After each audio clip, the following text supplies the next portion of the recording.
Thank you, Madam President. First, I want to compliment the Budget Chair and the subcommittee chairs, the Pro Tem and our Minority Leader for all their hard work and many, many hours that have been devoted to this budget. I also want to thank my Budget Sub 3 Chair, Senator from Sacramento, for doing a great job in running Budget Sub 3, and I really believe that we made a difference this year, and I really appreciate that we've restored some services that were taken away during the Great Recession, including podiatry, which is very important to make sure that we catch people that have uncontrolled diabetes earlier so we can stop amputations, audiology, vision. We definitely made a difference, and it's an honor to be your partner in that, Senator. Also, I think it's a great attribute that we saw a significant payment to our wall of debt. Our wall of debt is enormous, as my dear colleague from Orange County has well articulated, and we need to continue to be aggressive in removing that wall of debt. You know, we are very fortunate that we have the kind of reserves that we have today. And I want to give the credit for those reserves primarily to the citizens of the state of California, because often we have to get our guidance and demands from them before sometimes we do the right thing. Through Prop 2, we now have a rainy day fund that exceeds $20 billion, which is very important because during the Great Recession, we witnessed that this state can quickly be upside down to the tune of $40 billion if we have an economic downturn. And it's only a matter of time when the next economic downturn is going to happen, so those reserves are very, very important, especially when you understand the fragility, if you will, of our general fund.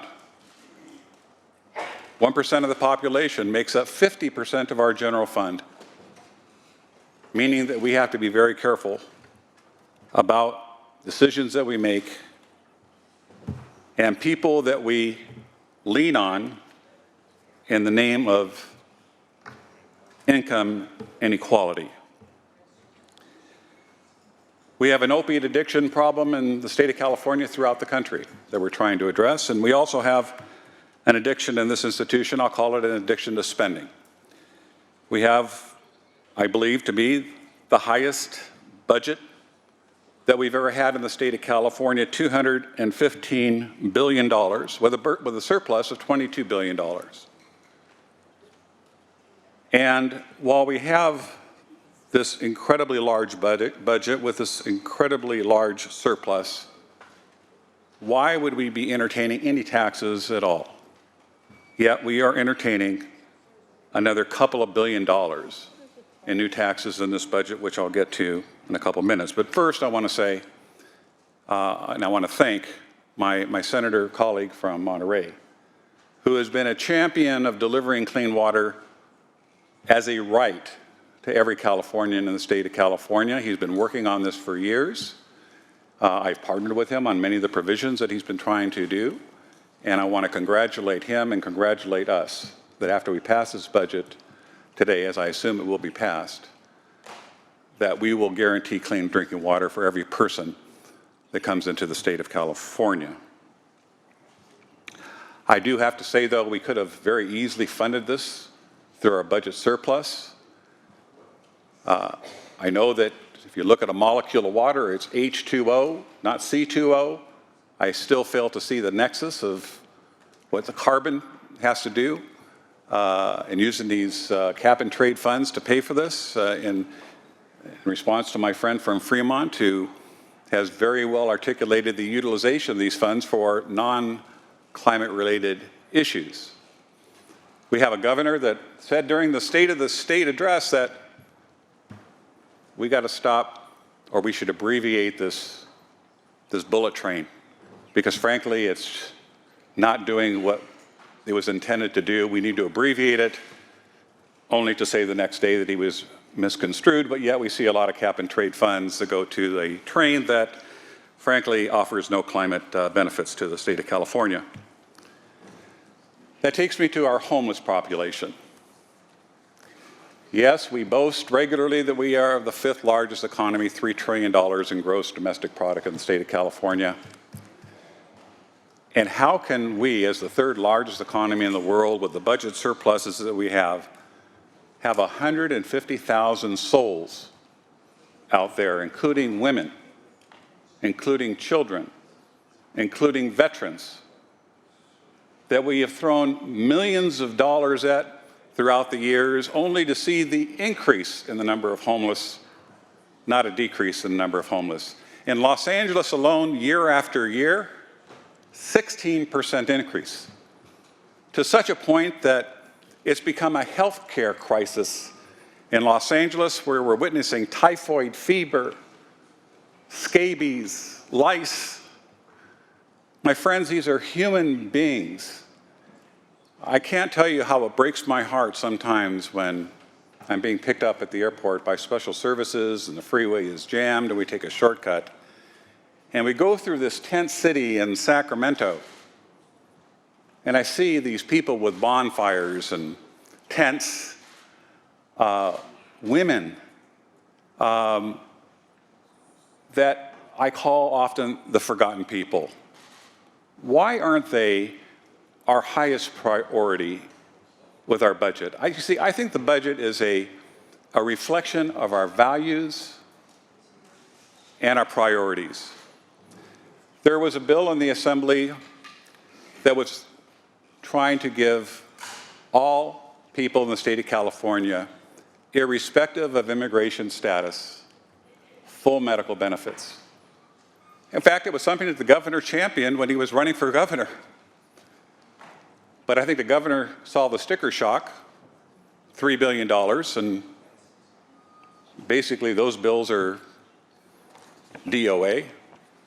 Providing it for senior citizens is DOA. But the point I want to make is, if we took the $3 billion that was being proposed for those undocumented folks in the state of California, and if we amortized it to the 150,000 homeless people, can you imagine what your cities would do and your counties would do if we were able to write a check for every one of those homeless people, $20,000? That's what we could give them, 20 grand, where we could say we are going to house every homeless person in the state of California. They have enough money to get health care services, and they have enough money to get workforce development services. Talk about a legacy legislature. If we could do that, we could basically end homelessness as we know it in the state of California in this budget cycle. My friends, I am also still concerned about the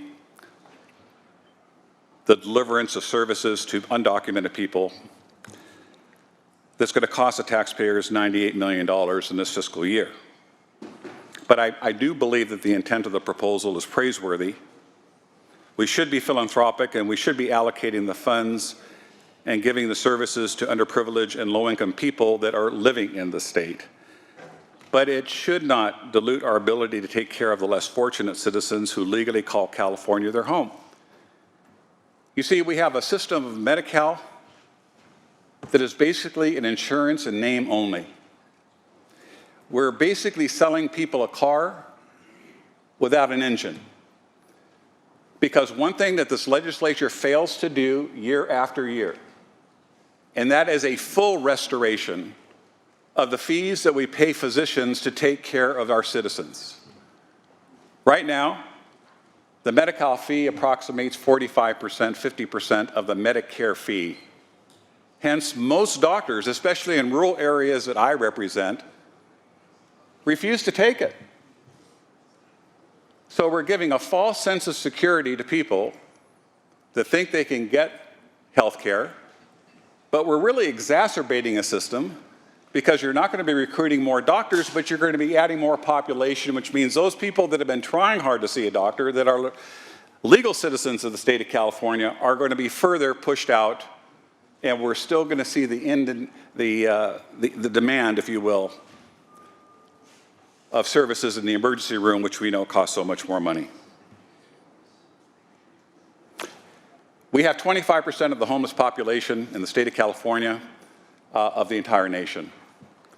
And what's equally appalling to me is that 10,836 of those homeless are veterans. These are people that put it all on the line for us, wrote a blank check including their life so that we could stand here on the floor and have this ability to have freedom of speech and debate this budget. If we took that $98 million and amortized it to the 10,836 homeless veterans, we could put a roof over their heads and still have $52 million to spare. But we all know, my friends, that money doesn't grow on trees, that there's only so much to go around, yes, even in California. And I have to ask, why are we failing so many California citizens? Rents are rising, utilities are going up. We've talked about the gas prices going up 5.6 cents this year, this July 1st, and 63 cents on July 1st of 2020. California's agriculture feeds the world, yet every day, 1 in 5 children go to bed hungry. It's just ironic.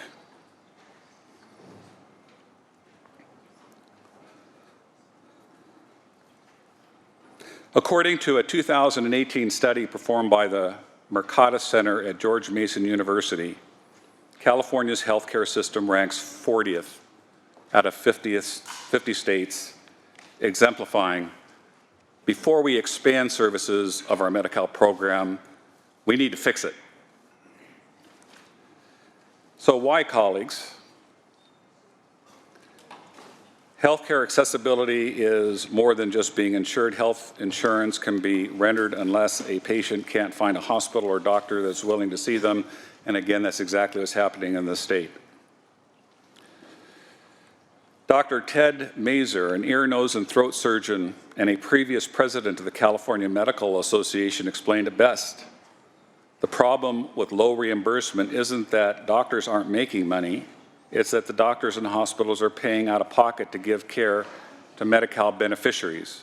There's a limit to what you can do in the private practice world to keep the doors open. I want to applaud those physicians that do the philanthropic care, take care of our less fortunate citizens.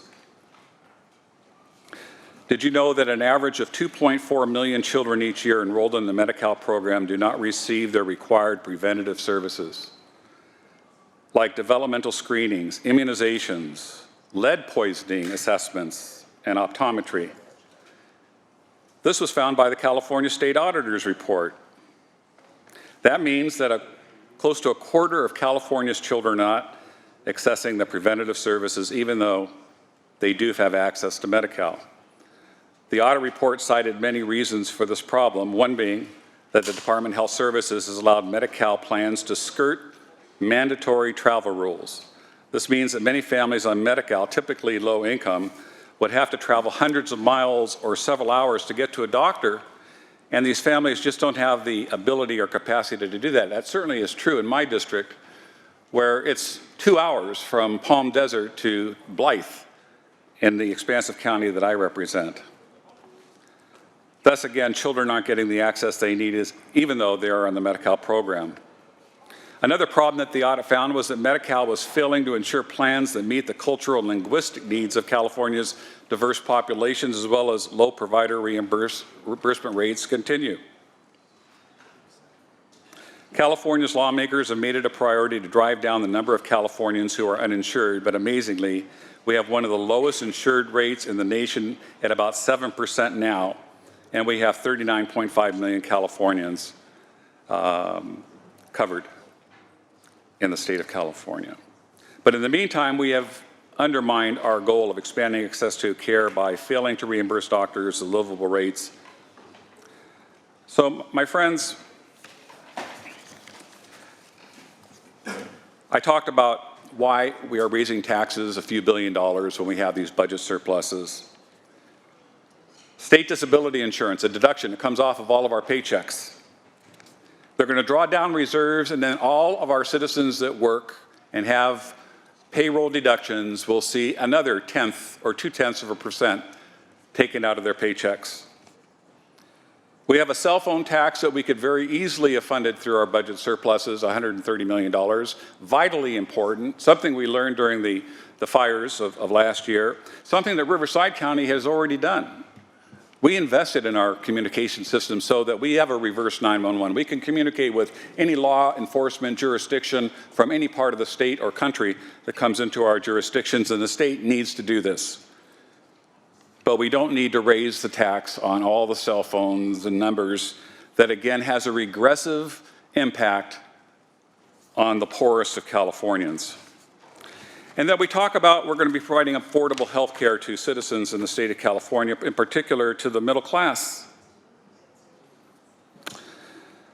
But what's unfortunate is that we are going to require the lower income folks that can't afford the insurance in the first place to now pay the state mandate of $695 so they can continue not to be able to afford insurance, so that we can provide middle-class people to make up upwards of $150,000 a subsidy on behalf of the poorest people in the state of California to deliver health care, which I think is completely wrong.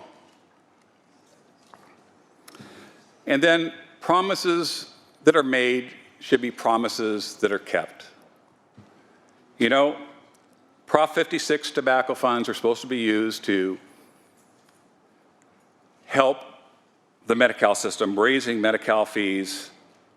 But we have suspensions that this governor is going to use to raid the fund for general fund budgetary purposes all the way through 2021. That's not what the citizens voted for in Prop 56. So, my friends, the budget does a lot of good for the state of California. We're very blessed to have the income streams that we have coming in, and that's because we're the highest tax citizens in the country. We had Prop 30 taxes that were supposed to be temporary that became permanent. Again, to all the citizens that are listening to this, there's no such things as a temporary tax in the state of California. So beware. But we need to keep our promises to the citizens of this state. We need to use our money wisely. We don't need to be adding taxes when in fact we have budget surpluses. And we can't keep impacting the poorest of Californians time and time again with these regressive taxes. And so for these reasons, I urge a no vote on this budget bill.